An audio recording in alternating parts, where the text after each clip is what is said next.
Welcome back, and thanks for tuning in to Plugged In, Breaking the Bully Culture. This is the point where we finally get to give our final thoughts, comments, questions. Who wants to go first?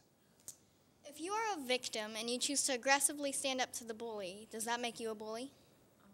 That's a very good question.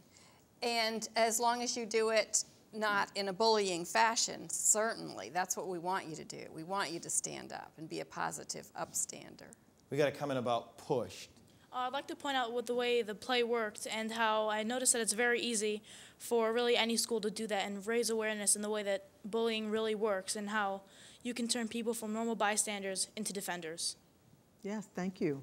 That's the way it was designed, and like I said, it comes from like Donzel talked about, it comes from personal stories. So the things that happen in the play actually happened to people.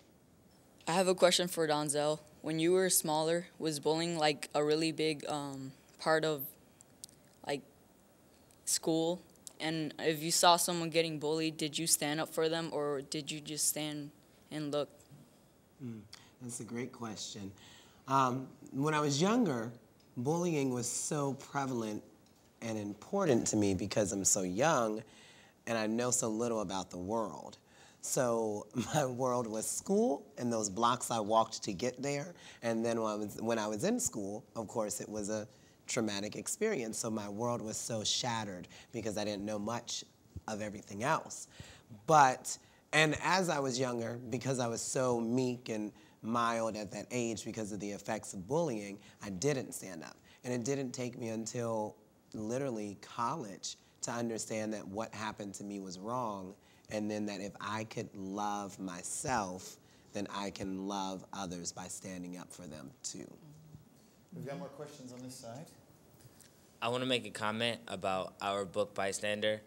I thought it was great because in the beginning, the character Eric, he goes to a new school, he doesn't really know anybody.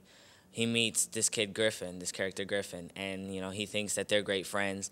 And as the story goes through, they really fully understand that bullying is a problem. And they start to realize that if they want to make a change and they want it to stop, that they have to start with themselves. And so it really turns them from a bystander into an upstander. And that's kind of what we're going for here, isn't it? Turning you from the bystander into what we see the upstanders, or turning you from a bystander into a defender, right? Exactly. That's exactly what we're looking for. And in order to do that, to create an upstander culture, we need to train all adults in the building so that all adults in the building are stopping bullying in the same way. They're leading discussions in classrooms so that kids can learn positive skills to stand up to the bullies and to have positive peer relationships. I also have a comment about the book that we read, Bystander. I think that what Bystander did, it really opened the students' eyes and what bullying actually is. And after we read the book, bullying gradually went down to barely there. And I just wanted to say that at Passage, we've been mainly focusing not being a bystander and being an upstander, as our shirts say. Yay! There you have it. That's kind of what it's all about. So let's leave these students with one quick parting thought.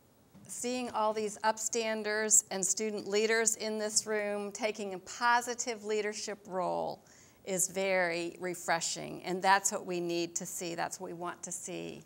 I want to thank our student audience, all of our guests, and all of the insights into this complex issue of bullying. While there are no easy answers, there are things that each one of us can do to ensure a classroom climate where children are free to learn academically and thrive emotionally. By working together, we can break the bully culture in our schools. I'm Nick Taylor for Cox Communications, and we'll see you next time on Plugged In.